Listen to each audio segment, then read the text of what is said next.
Welcome to Charity Village Connects. I'm your host, Mary Barrell. That's the sound of a hummingbird pollinating our world and making it a better place. The hummingbird is Charity Village's logo because we strive, like the industrious hummingbird, to make connections across the nonprofit sector and help make positive change.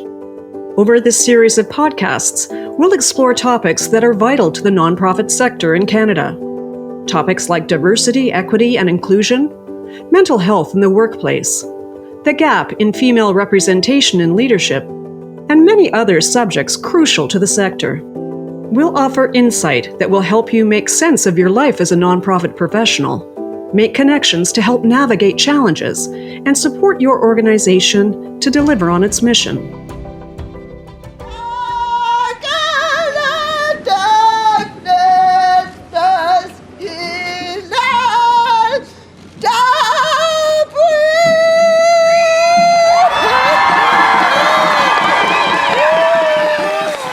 No, that's not O Canada, that's our village in the language of the Four Winds. After the song, I spoke the law to him, the law of these lands. Hereby serve the spoken law. We, the daughters of the Great Spirit and our tribal sovereign members, cannot be coerced into any law or treaty that is not the great law. To mark Canada's 4th annual National Day for Truth and Reconciliation, in this episode, we're checking in with Indigenous nonprofit leaders from across the country to hear what they have to say about whether any progress has been made in how the nonprofit sector supports, funds, and collaborates with Indigenous-led organizations. When we had received funding from each of the levels of government, there were restrictions. If we're going to give you this much money, then you spend it on these activities. We have always been told what we need, what's good for us, what's best for us, where we should live, how we should live. When I get a mosquito bite, I'm told where I can scratch. We take the view that money is medicine for restorative purposes. We welcome you, and we welcome individuals also to support us monthly or one-time giving as they can through this lens of reconciliation. How have you benefited from colonization, and how have we as Indigenous folks lost? And so we're really taking this restorative view and trying to break down the transactional relationships that have historically been a part of philanthropy. Philanthropy as a sector is not mentioned in the TRC calls to action, but then we have the declaration, which is specific to philanthropy. And so these resources provide a roadmap for us. And I think the foundation, the internal work, understanding the legacy of trauma, understanding the systemic barriers, the injustices, digging into the resources that exist out there allowed us to get to a place of readiness where it was a natural decision. It was clear from the feedback we heard that this has to be more than just conversations. People wanted to see something substantive. People wanted to see something that was endorsed by the board of directors and senior staff to demonstrate that it had teeth and that it was a commitment that United Way was stepping into. I think what really stands up for me was that really profound, significant visit by the Pope a couple of summers ago, where he issued this public apology to residential school survivors. It was really significant because that was when we talk about things surrounding the truth and reconciliation. And I think that stands out to me big time, because what I think is happening is the lens is finally sort of being shone on the work that needs to be done. So from that, what I am observing is there's this growing desire for organizations to either incorporate some sort of culturally specific or appropriate services and supports for Indigenous people that are not oppressive, but to actually change how they function, the structure of their organization. We had communities in northern Manitoba that were not having supplies sent, they were having body bags sent. As of yesterday, we have hit 751 unmarked graves. This is not a mass grave site. These are unmarked graves. It hurts so much to keep hearing about how these are being uncovered. And I'm really hoping Canadians' consciousness is awake to what experience First Nations have had since the beginning of this country. A wind of change did blow during the COVID-19 pandemic, when it brought to light so many of the systemic challenges faced by Indigenous people, as inequitable access to basic supports were compounded by the virus. It was during this period that the consciousness of the Canadian settler public experienced an awakening to the realities of what Indigenous people across the country have suffered historically and continue to face on a daily basis.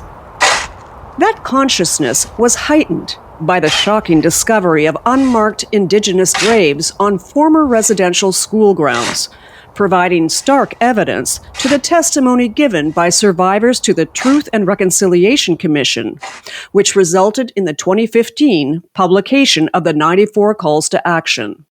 But many Indigenous leaders say those calls to action fell on deaf ears until recently, when the dramatic events of the past few years became instrumental in provoking this growing public awareness and the recognition that more funding and support for Indigenous people is essential. Despite obvious need, Indigenous organizations have been historically underfunded. According to a 2022 article by Canadian Charity Law's Mark Bloomberg, though Indigenous people make up about 4.9% of the Canadian population, in 2019, Indigenous groups received about $1 for every $138 given to non-Indigenous groups, or just over 0.7% of gifted funds. A 2020 charity report on where private foundations spend their money revealed that from a total of $1.63 billion in grants from 20 private foundations, just 0.2% went to support Indigenous organizations. Charity Village spoke to one of the report's authors, charity lawyer Mark Bloomberg, and he had this to say. I've been writing for a couple years with a few other people a report on how almost no money is going to Indigenous groups. So, it's 50 to 70 million going to Indigenous groups from all the charities in Canada. And that is a tiny amount of money. It's about 150th of the amount of money that they should be getting if you just looked at population size and things like that. So it's extraordinarily embarrassing. What is also embarrassing is that public awareness of Indigenous issues tends to fade just as quickly as it emerges, according to Janine Manning, Executive Team Lead of the Indigenous Peoples Resilience Fund. Prior to coming to IPRF, I was a fundraiser with an Indigenous health center, and we watched the trends, we watched the reports come through, and it is unique. Indigenous organizations will see an increase in funding depending on the news and the environment, but it will spike and then it'll drop the following year, which is what we've seen happen, a few years back when the first residential school graves were found on site. And that year, funding went from 1% a year to charitable donations in Canada to 3%. The following year, it fell to 2% and then back to 1%. So it's unfortunate that our communities have to make the news, tragically, for donors, and I'm talking individual donors, not philanthropic partnerships, to take notice of the need with Indigenous communities. Senator Ratna Omidvar did take notice of the need and proposed Bill S-216, known as the Effective and Accountable Charities Act, components of which were incorporated into the April 2022 federal budget through amendments to the Income Tax Act. This legislative change allows charities to have more flexibility in forming partnerships with non-qualified donees or organizations without charitable status, and to provide these organizations with funding without needing to exercise full control over their activities.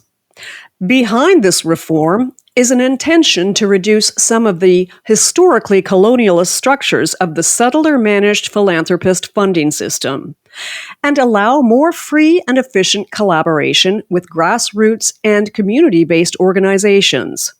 Senator Ratna Omadvar explains. It deals with a stipulation in the Income Tax Act that states that charities can use their charitable dollars in one of two ways. One, they can use the money directly to provide their services, but these services have to be own activities. And two, they can grant dollars to another charity. So the problem is own activities. Those two words, own activities, prevents charities from working in partnership with others who are not charitable, because those activities would not be the own activities of the charity. The trouble with the own activities language is that when a charity needs to work with a non-charity to advance its charitable purpose, then the only way they can work with the non-charity is by entering into a very arcane workaround, which results in the charity imposing direction and control on the non-charity. Reconciliation is on the top of mind for everyone. When a Canadian charity or a Canadian foundation wants to give money to an Indigenous organization that is not a charity, they have to go through the same arrangements. In other words, they have to direct and control them. I don't need to tell your listeners what those two words, direct and control, mean to Indigenous organizations. This law and the guidance around it is viewed as white saviorism in the developing world and neocolonialism in our country. So this law needs to change so that we don't lose what is at the heart of the current law. It's not any intention to be colonial or racist or oppressive. Frankly, I think it was written at a time when nobody thought of these things. The intention of the law was to be accountable for charitable dollars. Yes, accountability is important. We can get accountability, but we can get it differently and get it equally, but we can do it by doing business differently so that we're not imposing these colonial workarounds on partners who are in the field doing good work. In other words, emancipating the sector to do two things. One, to continue to be accountable to the Canadian public for charitable dollars. That is incredibly important. But two, also to work in an empowered relationships with local partners, overseas partners, Indigenous organizations, racial minority groups, all these organizations who are doing essential public good but are not charities. The good news for Indigenous groups is that the legislative reform removed the requirement for charities to maintain direction and control over activities carried out by non-qualified donees. This allows organizations without charitable status to more easily receive funding from registered charities and to decide for themselves where to put the funds they receive.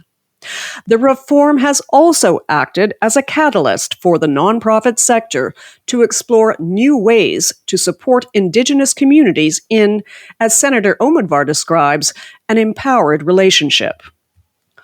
One notable example of a charity that has recognized the need for a better way to support Indigenous community groups is the United Way Greater Toronto. As part of their Reconciliation and Action Plan, the United Way GTA reached out to Indigenous community members to learn about the roadblocks that they were facing when it came to seeking funding. One of those leaders was Frances Sanderson, a member of Whitefish River First Nation and executive director of the nonprofit Indigenous housing provider Nishnawbe Homes. Frances Sanderson explains how her conversation with the United Way led to the formation of the Indigenous Partnership Council. Well, in a meeting with the Greater Toronto United Way, they asked, how come your community is not asking for putting an application in for funding for projects or what's going on? And I told them point blank, it was too difficult. It was onerous. we didn't have the capacity for doing it. When we did put applications in, they were not given the opportunity. So, sitting with the executive director of the United Way, the president, we had a long conversation. And one of the things they said was, how can we work better? And he said, you have to build a trust. You have to do something to make yourself known. You have to develop a partnership with the community. You can't just put it out, an application form and expect them to come back. You have to be invited. You don't go to someone's house unless you're invited. And we weren't going to the United Way's house unless we were invited. And so that kind of broke down. And they said, how can we do it better? And it sort of grew from there. During her conversations with the United Way, Frances Sanderson proposed the idea of starting an Indigenous-led committee that would develop programs and allocate funding for Indigenous organizations. The United Way Greater Toronto supported this, and by the end of 2021, the Indigenous Partnership Council was created. Its members include representation from Indigenous educational facilities, shelters, housing, and social service organizations. Developing partnerships with so many different Indigenous groups was made easier by the fact that Frances Sanderson is also the president of the Toronto Aboriginal Social Service Council, which is a table of 23 Indigenous organizations in Toronto. Before the establishment of the Indigenous Partnership Council, Frances Sanderson says there was little opportunity for Indigenous-led organizations to access funding to achieve their goals. This was an opportunity to open the doors, and quite frankly, funding is the main reason, which is what we are lacking. And so this was an opportunity to have access to funding and to move our agenda forward, to move our educational needs forward, to move our housing needs forward, our health needs. All these were badly lacking. We were having to forego a number of things. So with the partnership that we were developing with United Way, it opened a lot of doors for us and gave us opportunity that we didn't have before. Prior to the legislative reform sponsored by Senator Omodvar, Frances Sanderson says there were too many restrictions on the granting of funds, and that as Indigenous-led organizations, they had very little say over how to spend the money that they were granted. When we had received funding from each of the levels of government, there were restrictions. If we're going to give you this much money, then you spend it on these activities. We have always been told what we need, what's good for us, what's best for us, where we should live, how we should live. When I get a mosquito bite, I'm told where I can scratch. And that was coming very onerous, and it was very tiring. So one of the things we said is we know where that money is needed. It was during the pandemic, when unrestricted funds became more available, that things started to change. We found that out through the pandemic, when we did have access to unrestricted funds. The government and the lenders soon found out that we did know where the money should be going, and our community was better for it. The people who were funding us were better for it. The community, our organizations became stronger. And so this led to this feeling that perhaps we do know what's best for our people. And so that became the nucleus for the development, was that if you give us money, don't dictate where it has to go when we know where it needs to go. So we developed the critical path for that funding. A vital foundation for developing this path for funding is the building of trust between settler and Indigenous organizations. Frances Sanderson explains. No one ever goes into a relationship with someone that is very meaningful and is going to change the direction of a community without having some trust that they're going to listen to what you say, hear what you say, and act on what you say. And so we tried with the United Way by offering our hand, by saying, yes, we'll sit down with you. They said, tell us what's wrong. And we thought, do we actually come straight forward and tell you exactly what's wrong? Because it's very difficult to be that honest right off the bat. But they took it well. They responded well. They responded with concrete change to what they were doing, which showed that they had trust in what we were saying. One concrete way the United Way responded to the trust being developed with the Indigenous Partnership Council was with an initial investment of $1.5 million dedicated to council-identified priorities. Frances Sanderson says the opportunity to control how the funds were spent allowed the council to start with their first priority, to support the healing of the Indigenous communities they serve. It's a large responsibility. We were very excited to have them carve off that funding specifically for our needs. So it was ultimately the point of the whole council to look at opportunities. What would we spend this money on? We had to be very careful that it was not frivolous in any nature, that it was going to be lasting, that it was going to make an impact.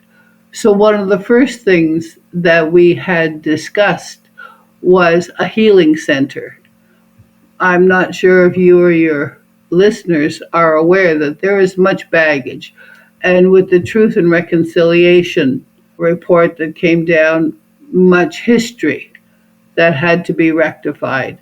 And with the rectification of that history, the things that had happened over the years, there's a lot of healing that must be done.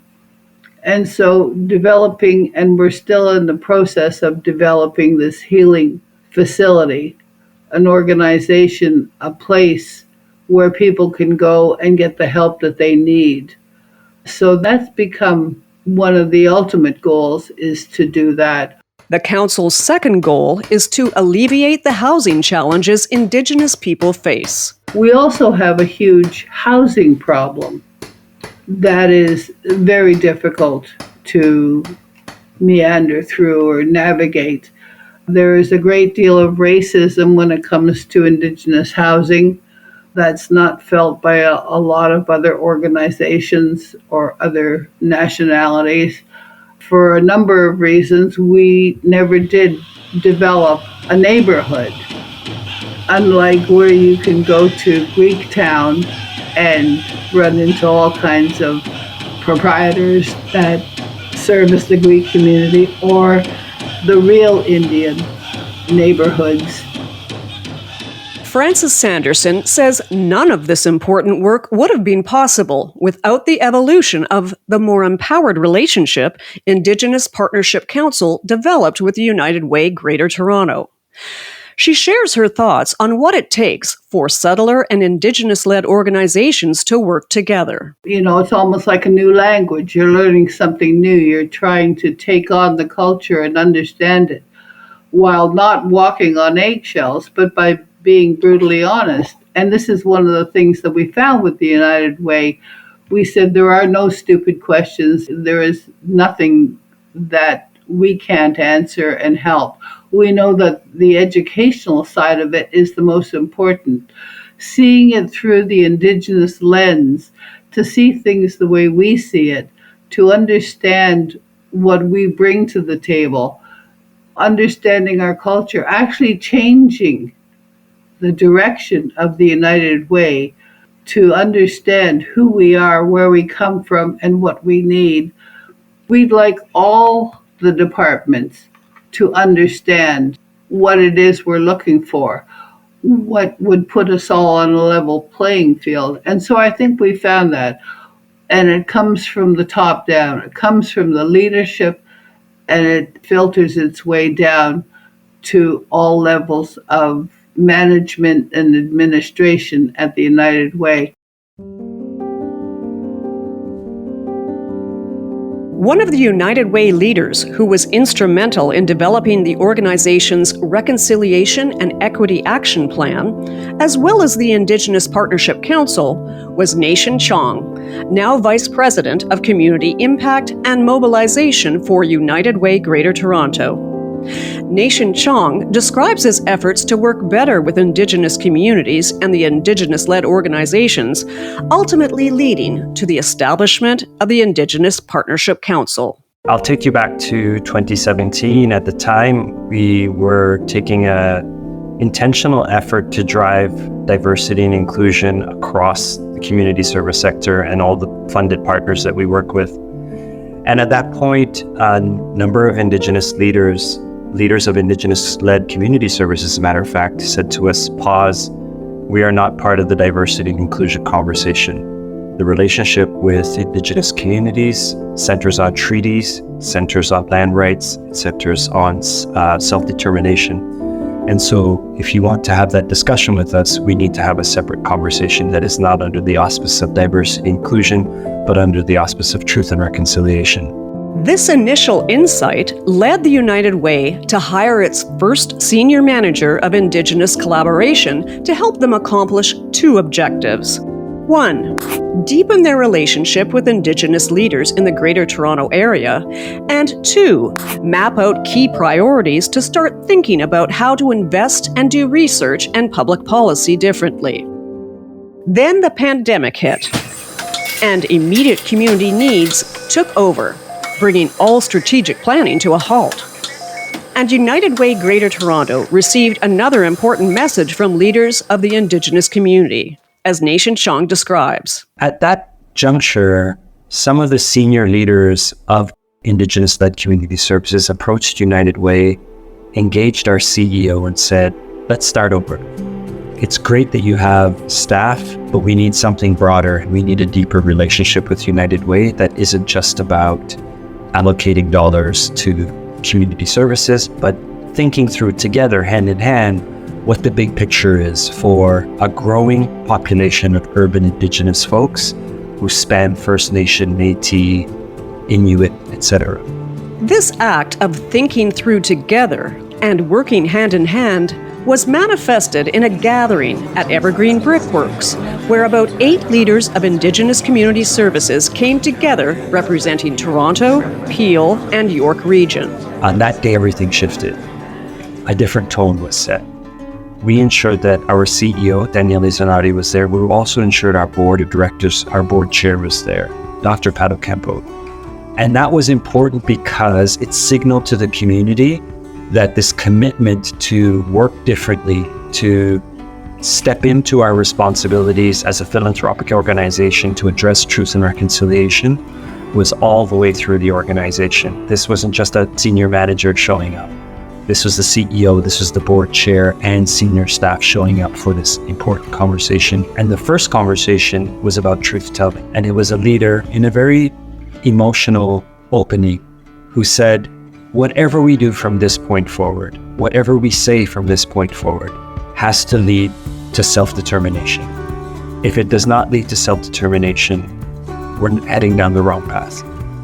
And I thought that was critical because it's set the tone, the frame, and the table stakes for all of the work that has followed since. That work led to the development of a vital starting point for self-determination, the establishment of the Indigenous Partnership Council. The United Way learned from listening to the Indigenous leaders that they needed to take concrete action to show their commitment. And so we started to draft the terms of reference because it was clear from the feedback we heard that this has to be more than just conversations. People wanted to see something substantive. People wanted to see something that was endorsed by the board of directors and senior staff to demonstrate that it had teeth and that it was a commitment that United Way was stepping into.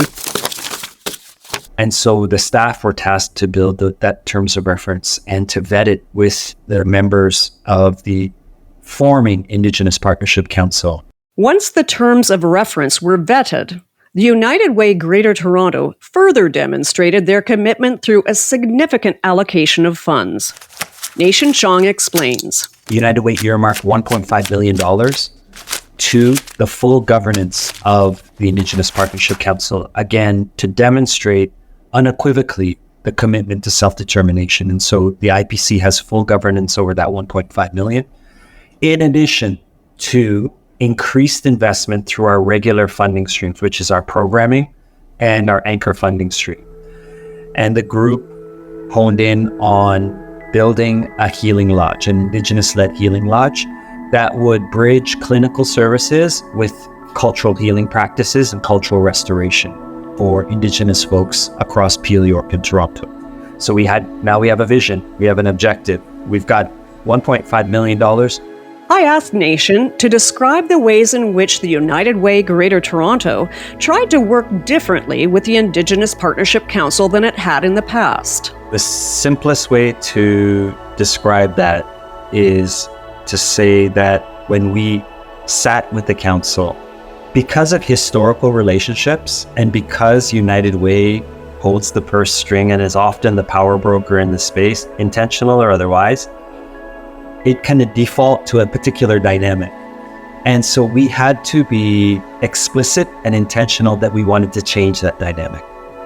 And it took 2 or 3 meetings to say to the folks at the table, this is your table. This is not our table. You are leading. We are seeking direction from you. And I think that was necessary to repeat, to shift the mindset and practice, and also to demonstrate that that is how we're showing up. We're showing up with this openness to say, we've agreed on this terms of reference. It took about 3 or 4 meetings to get that right. And one of the most affirming comments that we heard from an elder in the group was, you're listening. I can see clearly that you're listening to us because our words are in those terms of reference. And you have taken time to vet and ensure that our values are embedded in these terms of reference. The reference to the medicine wheel is an example of how we tried to overlay the values of the medicine wheel with those terms of reference. As much as I think we got 95% of it right, the tweaking of language to be very, very explicit that it is by and for Indigenous peoples was made really clear. In addition to careful consideration of language, Nation Chong explains that the United Way needed to learn to work at a different pace and with a different mindset. Moving at the pace of trust versus moving at an agenda that I need to get these deliverables done by such and such a date is the difference maker. Moving at the pace of trust is the critical difference. And sometimes that means putting aside our timelines for a little bit and just saying, as long as we're not compromising this delicate fabric of trust that we need to rebuild and hold on to, we're in the right place. Many Indigenous leaders agree that this concept of moving at the pace of trust is a crucial aspect of decolonizing the antiquated notions of white saviorism that have historically underpinned the attitudes and structures of the Canadian charitable legislative framework. Tim Fox, Vice President of Indigenous Relations and Equity Strategy of the Calgary Foundation, echoes the sentiment that settler-led charities wanting to collaborate with Indigenous-led organizations need to learn to work at a different pace, with a different mindset, and even with different goals and practices that deepen and honor relationships. He describes what that might look like. We continue to convene seasonally an Indigenous network gathering that brings together both Indigenous and non-Indigenous charities. We continue to gather seasonally. We come together. We do not practice any kind of Robert's Rule of Order. Any kind of colonial way of gathering and meeting is thrown out the window. We're sitting in circle. We're being our true selves. We're incorporating medicine. We're sitting in dialogue. And we're healing together. We are laughing together. We're just being in right relations. And I think if I could broadcast one of those meetings and show the world what it's like to really convene and be in that space, this is what we're trying to work to. We're trying to work to this holistic attitude, this way of life that really honors what it means to be in relationship with each other, with the land and spirituality, to really show what it means to be Indigenous. That's where we get our strength from. Tim Fox has a unique perspective on the philanthropic sector and its evolving work with Indigenous communities because he embodies a unique intersectionality. He is both Indigenous, he's a member of the Blackfoot Confederacy from the Blood Reserve, and he holds a leadership position at a charitable foundation. From his vantage point, over the years, he's experienced the evolution of how settler-led charities and Indigenous-led organizations are creating new, more equitable, and respectful partnerships to better achieve their objectives. In his role at the Calgary Foundation, Tim Fox has seen some encouraging developments by staying committed to the communities the foundation serves, building trust and stronger relationships, resulting in more Indigenous organizations applying for funding. We're staying consistent in what we have always promised to do since we began to focus on this area, and that's just to maintain a relationship with the surrounding Treaty 7 communities, including the Métis Nation communities and the Indigenous-led charities in and around the urban center of Calgary. I say Indigenous-led just because there are tons of other non-Indigenous agencies and organizations that are providing Indigenous-specific supports, and that's a really exciting thing as well. That's always existed. The difference was the amount of support that the non-Indigenous agencies providing Indigenous-specific supports were receiving versus an Indigenous-led organization. And I feel like if we can get to a place where that's a little bit more balanced, that's what I would like to see it. Tim Fox says the Calgary Foundation is committed to continuing to explore new ways to break down antiquated colonial-based systems, to develop new anti-oppressive ones by working together with and listening to the Indigenous community. I know everything that we've done at the foundation has really been based on experimentation. We lean on a lot of systems change ideologies. So our friends at the Tribe Changemaker Studio help us deliver a systems change retreat every year called Active Reconciliation. It's coming up in October. And we always invite a charity into that space, a charity or two. And in the past, we've had charities like Calgary Legal Guidance, Fort Calgary, which is not Fort Calgary anymore. They changed their name. Trellis has been there, Hull Homes. Tons of agencies have come over the past. This is our 5th year entering into the system change retreat. I can say that it's pretty transformational. We're not only talking about systems change, but we're also incorporating levels of what it looks like to be anti-oppressive, what it looks like to be culturally appropriate. To me, that's really listening to the community. From his unique perspective, Tim Fox has learned that for real systems change in a charitable organization to succeed, a diversity of perspectives, and especially Indigenous perspectives, has to permeate every level, from leadership to frontline workers, and every grant program and committee to make real and lasting impact. Here's Tim Fox to explain. A big level to an organization that can either hinder or support and move this work forward is that board of director level. And if that board of director level is not open to being a part of this work, if they aren't understanding that it's not easy to measure the success of a changing system by numbers or by surveys, and that's all they're used to seeing, they have so much power. They have the ability to stop it. So it's not just the organizations, it's the leadership that has that big influence on these organizations as well. So it's the whole organization. It's every single actor that makes up that organization. That's the approach I've always taken.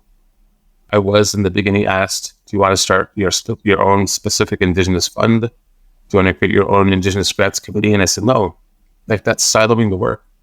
I want to bring on more Indigenous volunteers as grant committee viewers, but I want to see them throughout every committee. And same thing with our staff and our board representation. So since then, we've seen that growing diversity of perspectives, and it's making a huge difference. We're actually impacting internal systems change, because that wheel of change suggests once a person's heart and their mind are shifted, their behavior is going to change, and then that behavior will lead to some of that structural change. And it's easy for me to say that because I'm involved in the work on a day-to-day basis, but I don't know if I would have been as confident in having that perspective 3 years ago when we first spoke, Mary, to now that I see some of that, the needle is shifting. Something's happening. towards the direction of what I think reconciliation can be. And so for other organizations, yes, it's tough.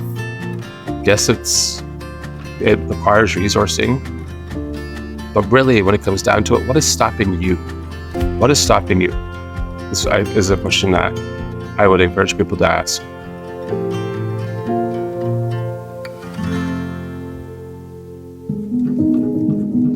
When the pandemic started, Indigenous adults of all ages were prioritized for vaccination. Clinics were set up in remote communities that lacked infrastructure to deal with an outbreak. And many Indigenous people, wherever they live, have underlying health conditions making them vulnerable to pandemics. But we know a majority of Indigenous people actually live in cities. And those underlying health conditions don't shed once they leave the reserve. Yet, while vaccination services traveled to remote communities, meeting people where they were, the access wasn't the same in cities. Last week, we announced more funding to support the most urgent needs of Indigenous communities dealing with the COVID-19 outbreak. We must adapt our approach and our programs to recognize and meet the particular needs of all Indigenous peoples, including those living in urban areas and off reserve. Against the backdrop of the pandemic and the heightened awareness of the critical needs of Indigenous communities, and around the same time that the Indigenous Partnership Council was being established to facilitate a more empowered relationship with the United Way Greater Toronto that allowed the Indigenous-led organization greater self-determination over how granted funds were spent, another new relationship between a settler-led charitable foundation and an Indigenous-led organization was being developed. As the first Indigenous person to chair a private family foundation in Canada, Janine Manning is a leader dedicated to including Indigenous people in building community abundance through the decolonization and redistribution of wealth. Janine Manning is Anishinaabe and a member of the Chippewa of Nawash unceded First Nation, and identifies as urban Indigenous, having been born and grown up in Toronto. Now the executive team leader of the Indigenous Peoples Resilience Fund, Janine Manning tells us how this initiative came into existence. IPRF started in 2020 with the onset of the pandemic. Discussions were had about Indigenous communities being left behind in the economic responses and outreach during that time. So these conversations began with seed funders on how to support Indigenous communities and how to engage the larger philanthropic sector to do just that. And then in 2021, the conversation about having a legacy fund began, kind of akin to what Western philanthropy would call an endowment. And we wanted to do it in our own way. And the idea is to manage the fund, the capital, akin to how we would do stewardship in many traditional territories and family hunting grounds, guided by the principles of taking only what you need and using all of it and leave enough for those to come behind.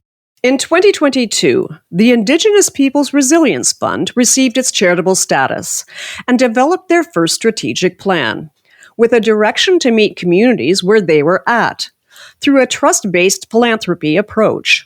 Janine Manning describes their vision. That we would work within the relations of all to live well.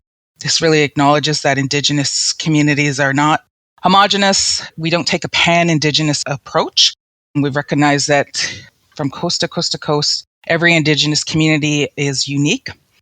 And our ambition, vision, or statement, as you would call it, is grounded in the values of the people served. We honor the voices of Indigenous communities and organizations. So really trying to emphasize that we're led by community, informed by community to benefit community. We're looking at doing a long-term resilience fund. So it would be multi-year and increased amounts to the bundles. And yeah, we're really excited. We envision a very abundant future where we take the view that money is medicine for restorative purposes. IPRF's work is rooted in the Philanthropic Declaration of Action, which was a response to the TRC, a group of folks in philanthropy came together when they did not see, charity or not-for-profit or philanthropy mentioned in the 94 calls to action. And they developed a framework to encourage and create brave spaces to encourage support of Indigenous charities through that reconciliation lens. On June 1st, 2015, a group of Canadian philanthropic organizations and individual funders presented a collective declaration of action to the closing session of the Truth and Reconciliation Commission in Ottawa. Signatories pledged, among other things, to work towards reconciliation and the implementation of the spirit, intent, and content of the Truth and Reconciliation Commission's recommendations, and to ensure that the philanthropic community is engaged in the work of reconciliation. They agreed not only to learn and remember and understand and acknowledge the tragedy of the residential school system and its effects on Indigenous communities, but also to participate and to act by sharing networks and resources, building relationships with Indigenous communities, and supporting the TRC's findings and recommendations. In the spirit of viewing philanthropy through the reconciliation lens, in the words of Janine Manning, in March 2023, the McConnell Foundation made a $30 million capital transfer to community-focused Indigenous-led foundations, beginning with a transfer of $10 million to the Indigenous Peoples Resilience Fund.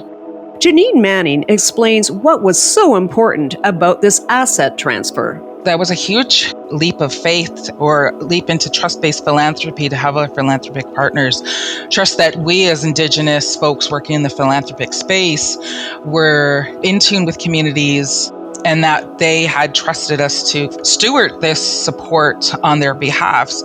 What it's going to enable us to do is create that long-term bundle program. So we have historically dispersed through our bundle program $5,000 to $30,000 per project. And now we'll be able to increase that funding upwards to $100,000 a year for multiple years for those projects that really have the ability to have long-term impact and sustainability in their community and really need more than a one-time bundle of $5,000 to $30,000. So we're really excited about that. And so we're really grateful for McConnell's support there.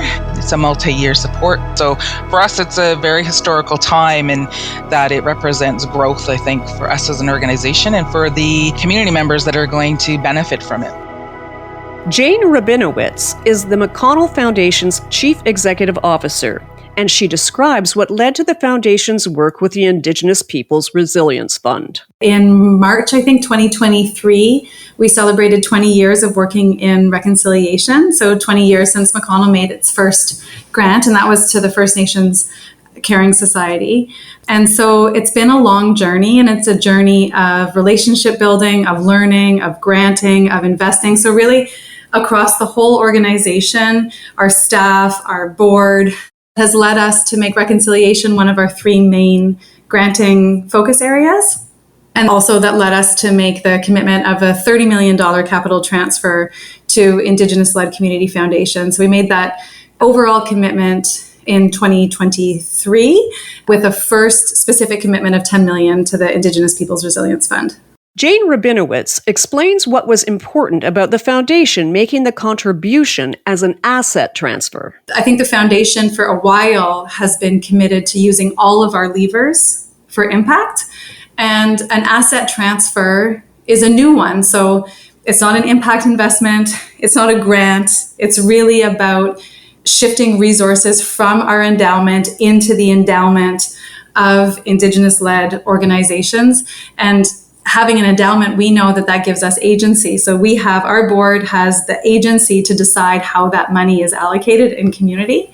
If you're truly committed to Indigenous leadership and self-determination, then why not support Indigenous organizations in building up endowments so they have that agency to determine how to allocate those resources the way that they see fit. Granting the gift of agency to the Indigenous Peoples Resilience Fund through this capital transfer was an action that the McConnell Foundation took after having undergone its own reconciliation work using the Truth and Reconciliation Calls to Action and the Philanthropic Declaration as a guide, as Jane Rabinowitz explains. We have to learn, but also there are these incredible resources and calls to action that exist that chart a course for any organization.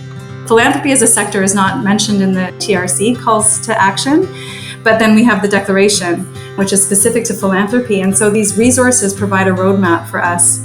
And I think the foundation, the internal work, understanding the legacy of trauma, understanding the systemic barriers, the injustices, digging into the resources that exist out there allowed us to get to a place of readiness where it was a natural decision. I'm not going to say it was an easy decision, but it was an easier decision because of where we were at as an organization. And I want to emphasize both staff and board, because I don't think it works unless everybody is moving forward together. The Foundation now has a program stream dedicated to reconciliation, with a focus on economic reconciliation. They've aligned their strategy with the National Indigenous Economic Strategy and its calls to achieve financial prosperity.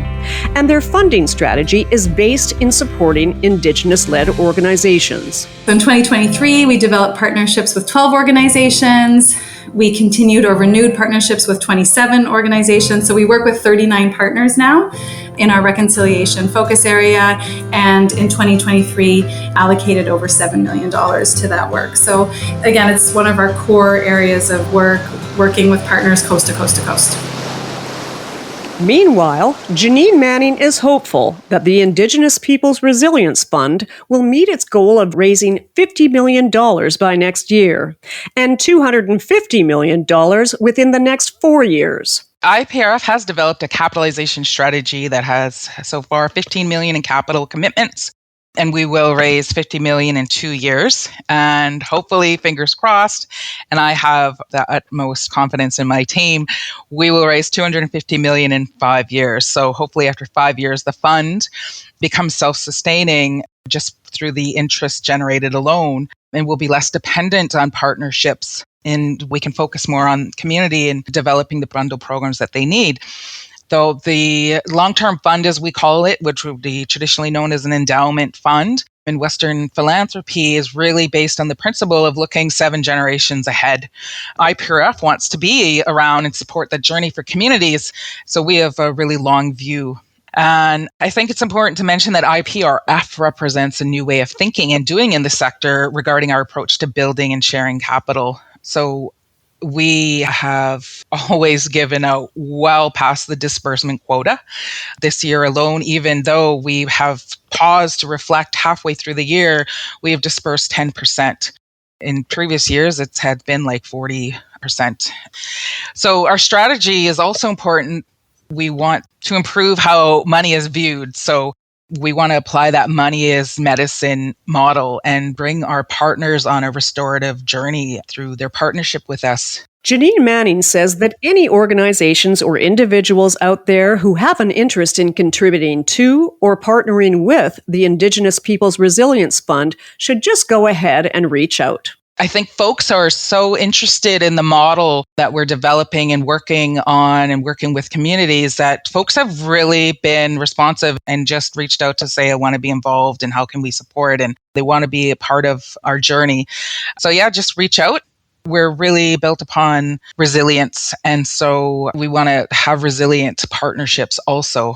And if it's about reconciliation, like I would encourage philanthropic organizations to really look at that philanthropic community declaration of action to see and bring that into their strategic plan to guide their way down that strategic reconciliation path, if you will, just to help them build braver spaces to be a part of building up Indigenous resilience through philanthropy. Really, just don't be shy, reach out. That's kind of how we like to do things.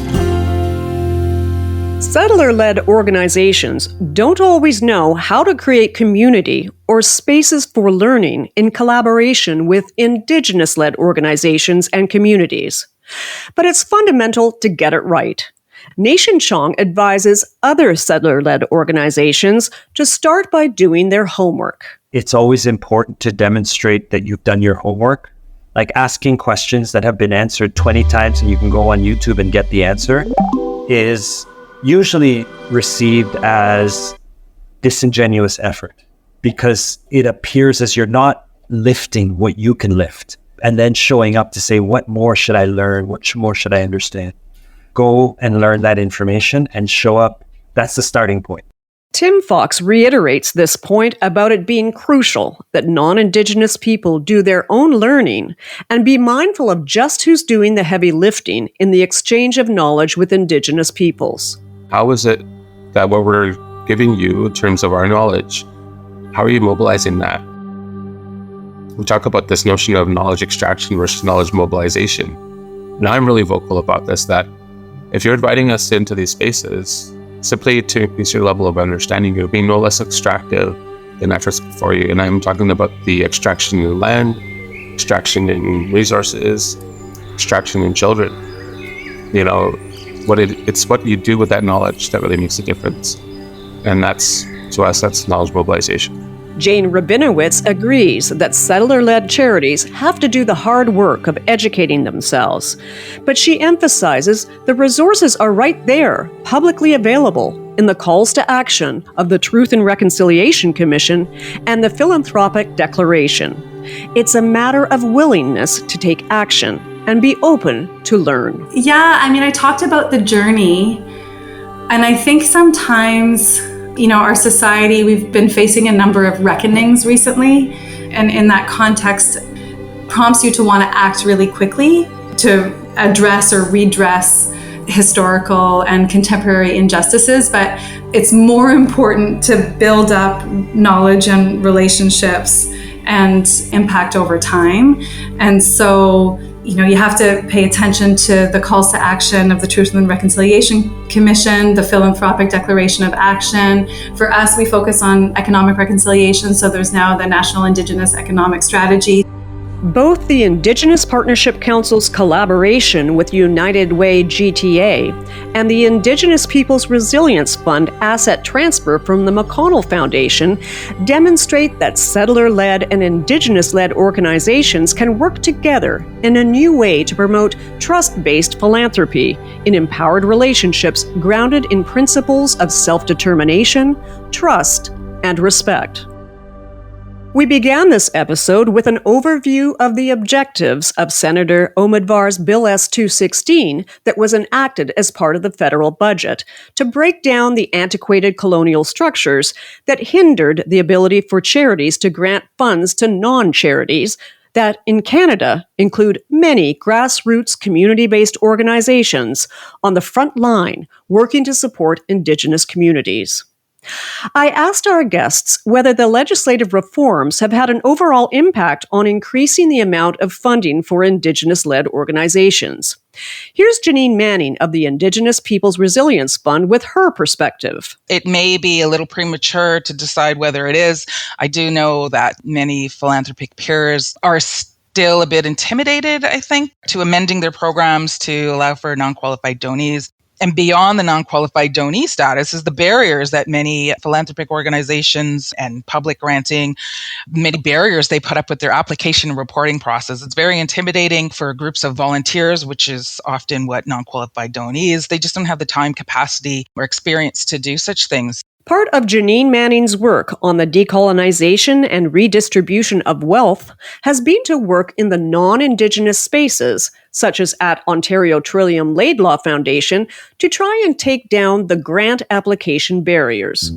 I was the only Indigenous person, and where I went to these spaces to learn to be a better grant maker, but what I found was that I was often teaching folks in those spaces how to understand applications from Indigenous communities, the different language we use, concepts, the importance of some activities. When it's in a pile, I'd see amazing applications from Indigenous groups and people would dismiss it because they didn't understand it.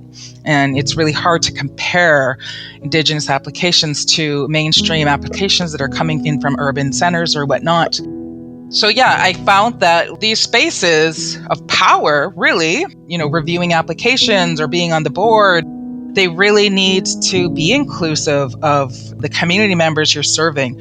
So if you're welcoming applications from Black and Indigenous folks, you need to have those people in those spaces in the governance level as employees to give you that perspective, that lens to help you on your journey with those communities, to be in better relationship with those communities.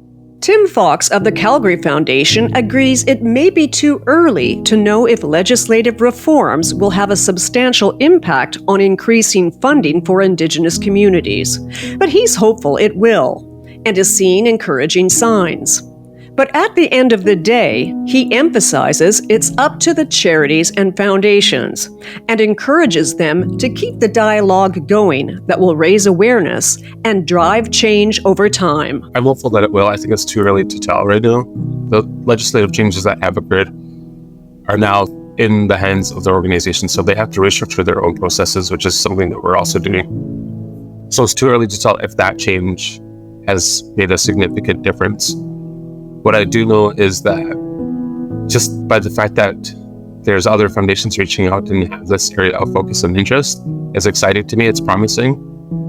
The real sort of test whether or not that's going to make a difference is if they are adjusting, revising, or creating some sort of sideline for Indigenous communities to access their grant funding or their opportunities. We know through the pandemic and how quickly we were able to respond, how flexible we were able to be in those really hard times, that it is possible. So I think, historically it's like, well, we really can't do this, we can't do this because of this policy. And it's just like, well, we just proved through a whole global health crisis that we can actually make this change that we need to do.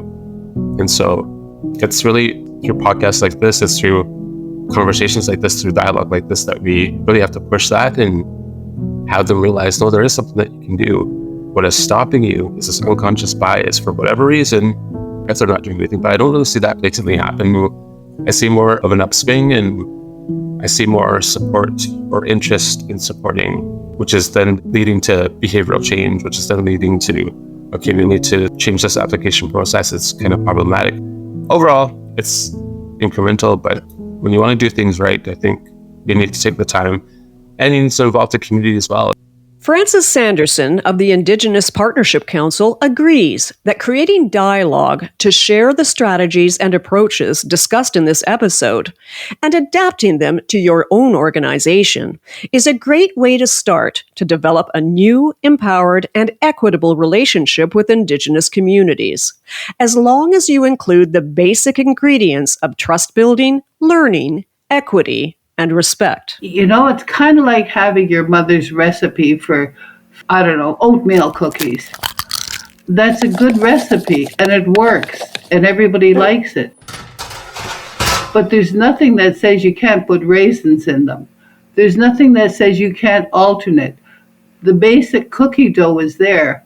That's what you're looking for. This is the basic process to develop a relationship with the Indigenous community. There's no reason why it can't work with other foundations and funders. There's no reason why it shouldn't work. All you need is the basic recipe, which we are developing and we're honing and we're making more streamlined every time. But there's got to be someone who believes there's a future for it. There is clearly still much work to be done to ensure that Indigenous groups gain increased access to more funding, along with greater self-determination and decision-making power over how the funds are used to support their own communities. But the leaders we spoke with in this episode have navigated the challenges to reimagine and rebuild their relationships and forge a new path toward trust-based philanthropy to support Indigenous communities. With cautious optimism, our guests share their advice on how the sector can continue to do better. Tim Fox from the Calgary Foundation says acknowledging the lessons of history and the 94 calls to action of the Truth and Reconciliation Commission are the real turning points that lead to transformative change. I always try to encourage people not to aspire to be an ally. That shouldn't be your motivation. Your motivation should come from the fact and the realization that severe genocide has occurred, attempts at assimilation and oppression continues to happen today, and you're inspired to right the wrongs of that past and change the trajectory in the future for the well-being of Indigenous people. It's your actions that show your allyship status, not the fact that you want to be an ally. Allies are needed, but it's this context that we want to really try to change. Now that we're knowledgeable about this history, it implicates us to do something. Now we know better. We have to do better. But that doesn't mean that we have to stop talking about it. And I think if they can begin to really look at the structure of what makes them an organization, do a deep dive into their organizational script, there's opportunities. I don't want them to be overwhelmed by the challenges. How can they sort of shift the way they think about these challenges? There's actually possibilities. And once that happens, I think they will begin to see that's a leverage point for them to realize specific policy change that has to happen. Janine Manning of the Indigenous Peoples Resilience Fund says it's about commitment and active learning. The only thing that's stopping philanthropic organizations is themselves. I've met with many folks in the sector who are afraid of getting it wrong. And I always tell people that there's no error so wrong that you can't undo it. There's no relationship, I don't think, that you can't repair. But just do this with intention, the best intention, with community at the center, and commit to actively learning year over year. And let the communities lead, let them tell you what they need, and ask them how it is they want to be in reciprocal relationships so that you can disrupt that power imbalance and make it less transactional. Frances Sanderson from the Indigenous Partnership Council urges charities to begin the dialogue and listen to Indigenous people about what is needed to help their communities. Reach out, invite them for a cup of coffee, cup of tea. Go to where they are. We're not always going to go to somebody else's house unless we're invited. So go to where they are. Offer the opportunity to sit and talk and find out, what does this organization do? How could you, Mr. Foundation, how could you help? What resources do you have to help? It may be just advice resources. Doesn't always have to be 100% financial. It might be human resources, but open the door and ask, knock on that door and see who we are, what we're doing. We're not just sitting there looking after our people as best we can. We do want prosperity. We do want to move up. We do want a level playing field. Nation Chung from United Way Greater Toronto believes leadership must be engaged and involved throughout. I would recommend putting decision makers at the table and ensuring, even if those decision makers can't be there for every meeting, that there is a organizational commitment and you can see it in the budget. My last comment is the strategy is good, the plans are good, the vision and the objectives and the relationship is essential. But if you haven't put it in your budget, you're not serious. It has to be in your budget because this work costs money. You need the right staff persons. And then when the work starts to take foot and get some ground, you need the resources to support it. Otherwise, you'll lose trust, you'll lose faith, and you'll lose people at the table. And finally, Jane Rabinowitz from the McConnell Foundation says it starts with relationship building, with humility and an open heart. I would recommend building relationships. Oftentimes when you're a funder, the onus is on the partner to come and seek you out and to approach you. But as a funder, to build relationships, to get out there, to go into community, to go see people, in their playground, trying to shift the power dynamic a little bit. So building relationships, I think, be humble, coming from a place of an open heart and a desire to learn and a desire to unlearn and to engage. To not let fear of making mistakes prevent you from taking action. And so I've emphasized a lot, like learning and not rushing and taking time. But at the same time, if you focus only on your own learning, you could just be extracting knowledge from folks to whom you really should be making gifts. So this notion of acting and learning simultaneously. So not to act out of an impulse to make things better or for guilt, but acting with purpose and being informed, and then learning alongside that.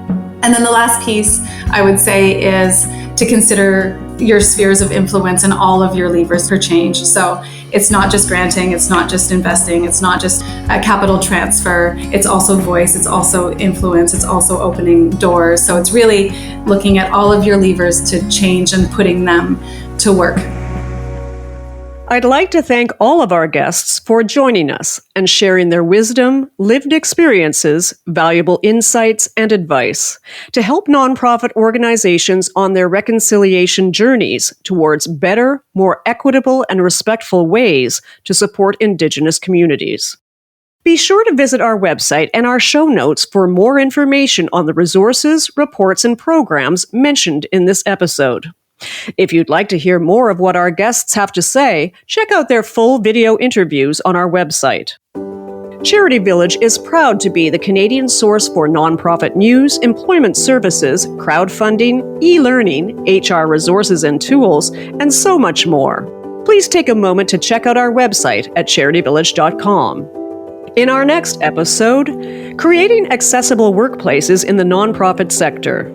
According to the 2022 Canadian Survey on Disability, the employment rate for persons with disabilities currently sits at 62%. While this figure has risen in recent years, it's clear that more work can be done to create more inclusive and accessible workplaces for Canadians with disabilities. In the next episode of Charity Village Connects, we talk to accessibility experts from across the sector to find out about the challenges and barriers that contribute to this employment gap, along with what nonprofit organizations like yours can do to address these barriers within workplaces, programming, and communities. I'm Mary Barrell. Thanks for listening.